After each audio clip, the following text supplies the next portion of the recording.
thought it was about time for a change of scene, so we've come to College Station, Texas, the Museum of the American GI, and we're going to go over their M24 light tank.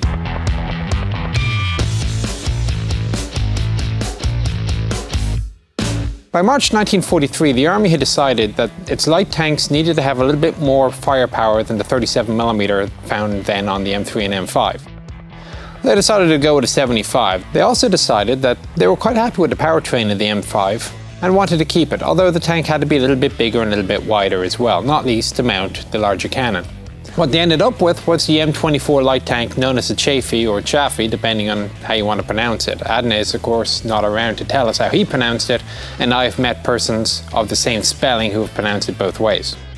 M24 entered full-scale production April 1944. 4,731 units were built in 2 facilities. The description in the manual is simple enough. It states, and I quote, "The light tank M24 is an armoured, full-track laying combat vehicle mounting a 75mm gun.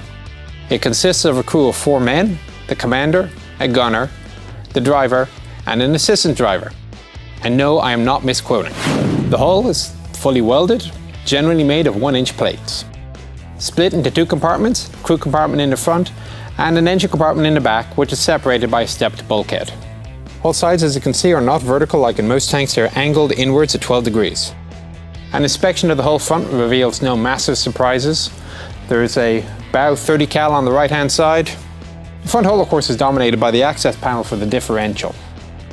Final drives are located in the typical bulges on the inside of the sprocket wheels. Front left of the vehicle, simple enough. Service drive, blackout marker, siren. Manufactured, it says, by the Federal Electric Company of Chicago, Illinois. And for road marches, the driver has a windshield, collapsible forward, of course, locked down into position, and for road marches can come up. You'll see it does have a windshield wiper and a heating filament for defrosting purposes. One of the great mysteries of life that has been pointed out to me is that nobody seems to be entirely sure what these are for. They weren't, I'm told, on the original vehicles. Later production vehicles had them added.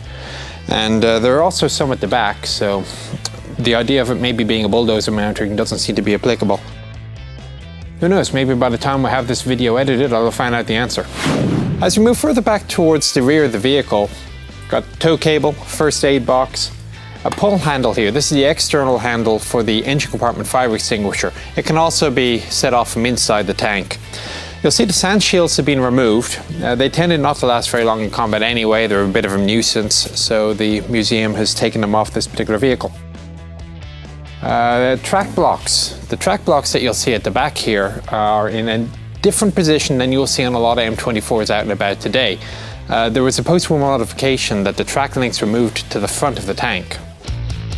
One of the more significant differences between the M5 and the M24 in terms of the running gear is that the M5's bogie system has been replaced by an individually sprung torsion bar system, 5 pairs of wheels per side. Now, the thing about torsion bars is because you have to leave room for one bar to be in front of the other, the wheels are not actually even. If you look straight sideways under a torsion bar vehicle, you see that one set of wheels is further forward than the other. Shock absorbers will be found on the first, second, last and second from last road wheel arms. The center road wheel doesn't have a shock absorber. All the arms will, however, have a bump stop, and this prevents the arm from going up too far and snapping your torsion bar. Now, one of the downsides of a torsion bar system is that repairing it is not an easy task. If a torsion bar breaks, what you have to do is pull off one of the road wheels, disconnect the torsion bar anchor, pull out the part of the torsion bar that hasn't actually broken. Then what you have to do is reach inside, and somewhere inside the tank are going to be the remnants of the other part of the torsion bar that snap. Fragments here, there, and if they're inside a guide tube, that makes it worse, because if you can't unbolt the guide tube, then you have great difficulty reaching the fragments that you have to pull out. It's almost as if you wish you could turn the tank on its side and shake it and the pieces would fall out. You have to get every last fragment out before you can put the new torsion bar in. And it's enough of a hassle that when we had an Abrams, one of my wing tanks had a number 7 left torsion bar snap. We just drove around with it in that condition for 2 weeks before we bothered to change the torsion bar. It was just too much hassle to change. Bogie system, unbolt the bogie, replace, put new bogie back in. easy done. Now, one of the problems if you have a broken torsion bar and you drive around it for too long, however, is that the weight of the vehicle is now concentrated on fewer torsion bars, which means that the longer you wait, the more likely that you're standing in a motor pool and you hear this almighty clang as another torsion bar breaks, and again, it's a cumulative effect. You got 2 torsion bars broken, you don't replace them pretty quickly, you're gonna have 3 and then 4 and then 5, and then you just have a complete mess. So, difficult to change, but when you get a chance, you do need to change torsion bars. Now, the running gear is going to be similar to the M37 howitzer we saw before, which is logical enough since the M37 was basically based off of the M24. 2 types of track available. The steel single pin T72, these particular track links are the T85 double pin rubber. Either way, there are going to be 75 track links per side. And connectors will be found on either side of the double pin track, but the center guides, unlike let's say Abrams tanks today, do not form part of the connector system. Interestingly, the steel tracks are 16 inches wide, but the rubber tracks 16.5 inches. The entire track system itself will span an 8-foot trench, climb a 3-foot wall, or ford 3 foot 4 inches of water. At the front end, the sprocket is simple enough. It is reversible. You just undo the bolts here, pull off the sprocket, flip it around, put it back on, and you will then get the same amount of wear life off the other side of the tooth as you did the first side. Checking track tension is simplicity itself, at least according to the manual. All you have to do is bring the vehicle to a stop, lift up your sand shield if they happen to still have one after all you're running around, and then between the second and third return rollers you take a 4-foot pry bar, aka a tanker bar. Just happen to have one here. Insert it above, right in the middle between the 2 return rollers, and exert downwards 200 pounds of pressure according to the manual. Now, exactly how you know you've got 200 pounds of pressure, I'm not entirely sure. The manual doesn't bother to tell you how you figure this out. Once you have your 200 pounds of downward pressure, you then measure, by use of a straight edge, the manual suggests a block of wood resting on top of the track, how much of a sag you have got between the 2 return rollers. In the case of steel track, you want it somewhere over 2 inches. In the case of this rubber track, you want it to be 3¼ inches. Adjusting track tension, you've seen before on the M37, identical. Undo the locking bolt, slide up the bolt stop. You then take a wrench, 41W1315, that's what it says in the manual, and adjust the track tension by screwing forwards or backwards. It'll move the idler wheel forwards or backwards. When you're done, slide the bolt stop back down, tighten the locking bolt, away you go. Also, common to the other vehicles of the era, including the M37 of course, you'll see that there's an arm connecting the idler wheel to the last road wheel arm, so as the road wheel goes up or down, the idler wheel will move forward or backwards, maintaining track tension. While I'm here, I'll just point out the other plate at the back of the vehicle here, similar to the ones at the front. Nobody's entirely sure that can tell me what it was for.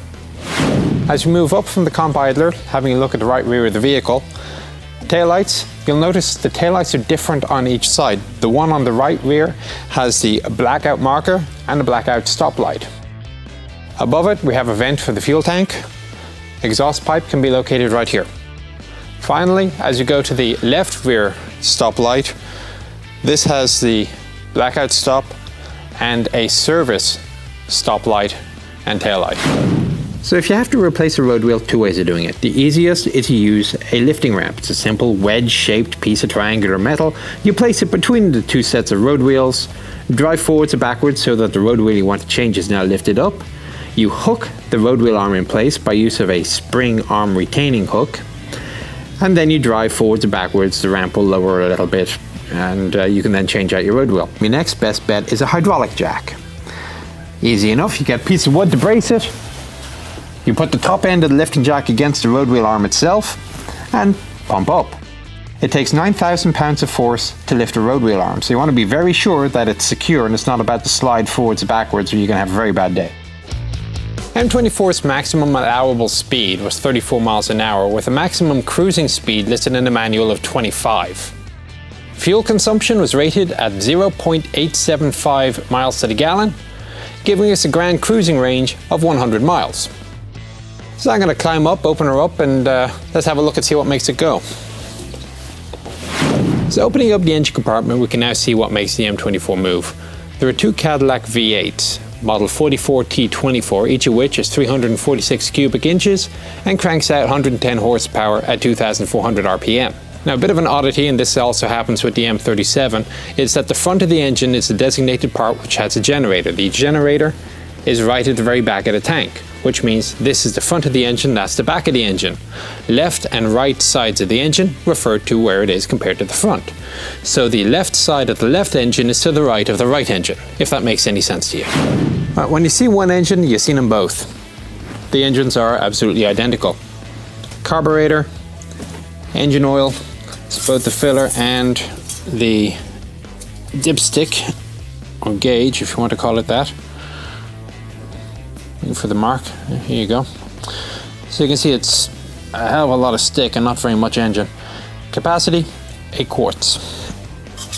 Fuel lines, again they'll connect both tanks to both engines so you can run one or both engines off of one or both fuel tanks. Carburetor, oil filter is way down at the front here, next to the generators. And down behind the engine, or in front of them, depending on your perspective, you can also make out 2 very large cooling fans. Forced air induction will draw the air from the outside over the engines and then out the vents at the back. Forward of the fuel tanks and above them, in fact mounted on basically a cutout of the fuel tank directly onto it with no separation or partition whatsoever, you're going to find the batteries. 2 batteries on each side, each of which 6 volts, gives us in series 24 volt electrical system. The batteries are mounted under the access plates, which are bolted down, so they're not an easy job or a convenient job at any rate to access for checking the fluids or whatever else you may happen to do with the batteries. Well, we can't see the transmissions because they're way down low. Cooling systems, there are 2 absolutely identical and independent cooling systems. The fans, for which you already seen, each cooling system will take 40 quarts. They are filled through the ports in the top here. And thus ends our tour of the suspension, powertrain and hull. Next time we're going to go inside. See you then.